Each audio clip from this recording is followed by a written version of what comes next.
Hey everyone, welcome back to Corporate Decoder, the place where we really dig into the nitty-gritty of big companies and try to figure out what all those boring documents actually mean for us.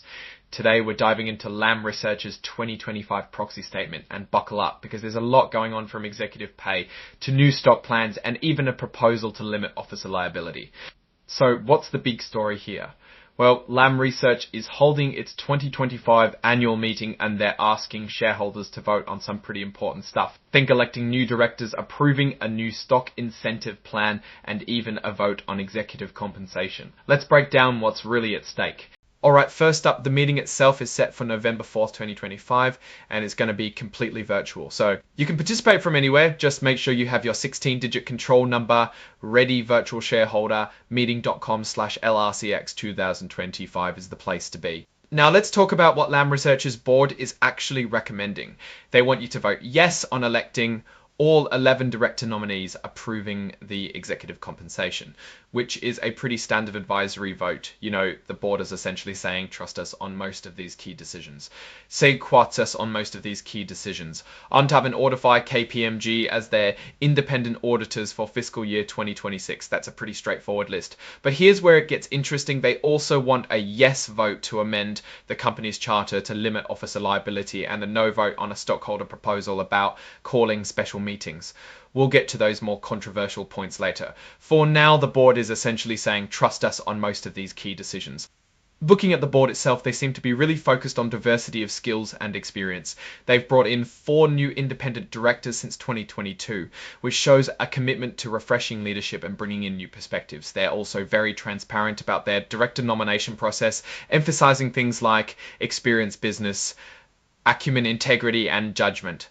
It feels like they're trying to assure shareholders that the board is well equipped to handle the company's future. Now, no Corporate Decoder episode would be complete without talking about executive pay, because let's be honest, that's what most people are really curious about. Lam Research highlights their pay for performance philosophy. Over 90% of annual incentive programs are tied to company financial, strategic, and operational goals. They also emphasize a 3-year performance period for their long-term incentives. Most notably for restricted TOF units and service-based restricted stock units, they're also capping payouts on negative total shareholder return, which is a smart move to ensure that executives only get rewarded when shareholders are shafted through a 3-year performance period for their long-term incentives, most notably for their 2025 to 2027 long-term incentive plan. They've made a couple of big changes. 5 to 2027 long-term incentive plan. They've made a couple of big changes there, eliminating stock options and shifting more towards market-based performance restricted stock ownership. Guidelines for executives showing a commitment to aligning executive interests with those of shareholders. Let's look at the actual numbers for their top executives.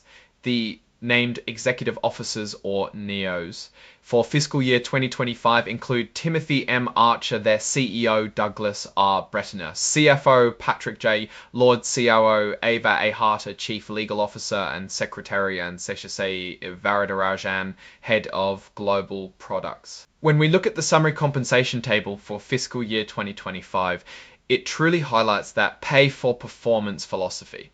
CEO Timothy Archer's total compensation was over $28 million. A huge chunk of that is stock awards, which is expected because that's how they incentivize long-term growth and alignment with shareholders. His salary is a little over $1 million, and his non-equity incentive compensation was almost $3 million. This figure also shows that the majority of his pay is directly tied to company performance, especially through these stock awards. Now let's talk about the pay versus performance chart. This is a really important one because it shows how the company's actual performance lines up with what the executives are paid. For fiscal year 2025, CEO compensation actually paid was around $14.7 million.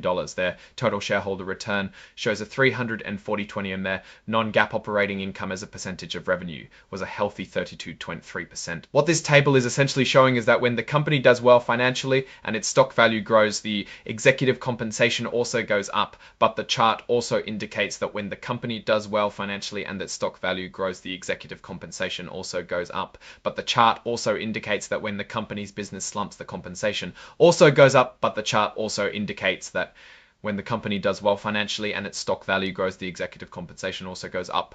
But the chart also indicates that when the company's business slumps, the compensation also gets pulled down. This is the core of that pay for performance idea they've implemented. Moving on to audit matters, the company has a new auditor, KPMG, for fiscal year 2026. Previously, it was Ernst & Young LLP. For fiscal year 2025, Ernst & Young billed them about $8.2 million, mostly for audit fees. The audit committee is very diligent in this process, pre-approving all services to ensure independence. The change in auditor is a significant event, and it suggests they're actively evaluating their partners to ensure the best possible oversight and compliance. Now for one of the more interesting proposals, proposal number 5 is asking stockholders to approve an amendment to the company's governing documents to limit the personal liability of certain officers for monetary damages in specific circumstances. This is basically extending protections similar to what directors already have to key officers like the CEO, CFO, and Chief Legal Officer. The rationale is to encourage officers to make tough decisions without fear of personal lawsuits, especially those based on hindsight. However, it's important to note this doesn't protect against bad faith, intentional misconduct, or personal gain. Many companies are doing this to attract and retain top talent without exposing them to undue personal risk, and Lam Research wants to stay competitive in that regard. Then we have proposal number 6, a stockholder proposal, asking to lower the percentage of stock ownership needed for shareholders to call a special meeting from 20% to 10% and remove the 1-year holding period. Are already reasonable and align with market practices protecting against misuse by short-term investors. They point out that many S&P 500 companies have higher thresholds, and that a lower entry point could lead to wasteful meetings driven by narrow agendas rather than broad shareholder interests. They also emphasize existing governance practices that provide ample avenues for shareholder engagement. Finally, let's touch on the stock incentive plan and dilution. The company is asking to approve a new 2025 stock incentive plan, which would authorize about 96.8 million new shares, plus rollover shares from the old plan. This is a significant number representing about 13.4% dilution. Lam Research highlights their burn rate as being responsible and competitive, averaging around everly diluting existing shareholders with new stock grants. They are being quite strategic about it. So what's the big picture here? Well, Lam Research is clearly navigating a complex landscape. They're pushing for growth and innovation in the semiconductor industry while trying to maintain strong corporate governance and align executive incentives with shareholder interests. The compensation structure is performance-driven with a clear link to company success, and the new stock incentive plan aims to keep attracting top talent. However, the proposed officer liability limits and the debate over special meeting rights highlight the ongoing tension between empowering management and ensuring shareholder oversight. Ultimately, Lam Research appears to be a company that understands the importance of robust financial performance and strategic alignment. Their focus on technology leadership and customer relationships is evident in their business strategy. The board composition is strong and diverse, and their compensation practices aim to reward performance. The key risks revolve around the competitive nature of the semiconductor market and ensuring that these incentive plans truly drive sustainable long-term value without excessive dilution. That's a wrap on our deep dive into Lam Research's 2025 proxy statement. What do you think about their executive compensation strategy or the proposal to limit officer liability? Let us know in the comments below. If you found this analysis helpful, please hit that like button and subscribe for more corporate decoded content. And don't forget to join our Discord community via the link in the description for more discussions and insights. Thanks for watching, and we'll see you in the next video.